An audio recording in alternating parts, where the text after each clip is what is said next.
We've understood some small tactical steps, but at the same time, how likely is mobilization becoming now, right?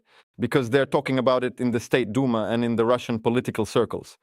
I mean, it's a topic that fades away and then resurfaces again. Right now, it seems to be on the rise again. Oh, and Penza. Let's not forget, yeah, about the Penza incident. Well, first of all, the Penza one, we've already talked about it. It's still an incident. So I believe that what happened there isn't directly related to any new policy regarding mobilization. But apparently, every region has this quota for contract soldiers, and some manage while others at some point suddenly fail the program. And I understand that this is the main indicator, basically, by which governors are now being evaluated. And you could have grass not growing, literally, across the entire region and nothing would happen to you. But if you didn't provide the quota of contract soldiers prescribed to you, if you couldn't, so to speak, motivate the alcoholics, loafers, and other less conscious citizens, then, well, there's a high probability that you'll go to war yourself because the mechanism is very simple. They jail you for some corruption, and to avoid a deeper sentence, you go further. And so here in Pensa, I think it was still a hysterical reaction to the fact that they didn't meet the plan. But if we're talking about a major mobilization, I have big doubts that it will proceed in the format that everyone heard about in the fall of 2022.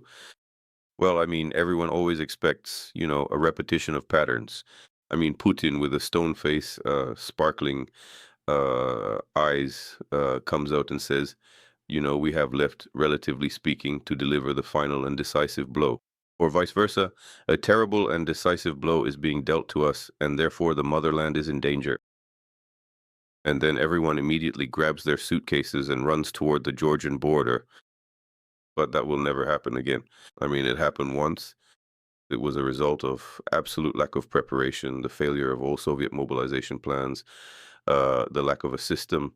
They've certainly built all that up over 5 years, and there's no need. Yes, and they never canceled mobilization. So will there be a mobilization? Well, it's in full swing.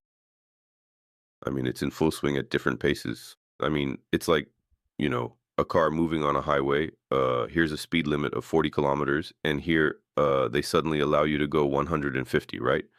So, and here everyone will go even without any permission, which is most likely what happens. So that's why I think there will just be a latent meaning without any fuss, acceleration of the pace. People will realize what's happening not right away, but by the number of people being called to the recruitment offices. I mean, at first, no one even knows then because they'll try to do it in a scattered way.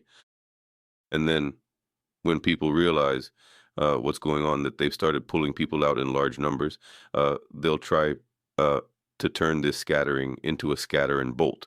And then it'll turn out that bolting anywhere is practically impossible because the digital control system over these 5 years has surpassed itself.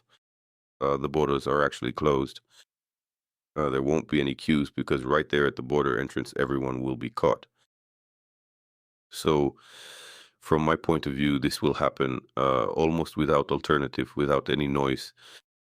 And yeah, most likely you don't even need to be ChatGPT to predict that they'll try to do this after the elections, if there are elections, rather than before the elections.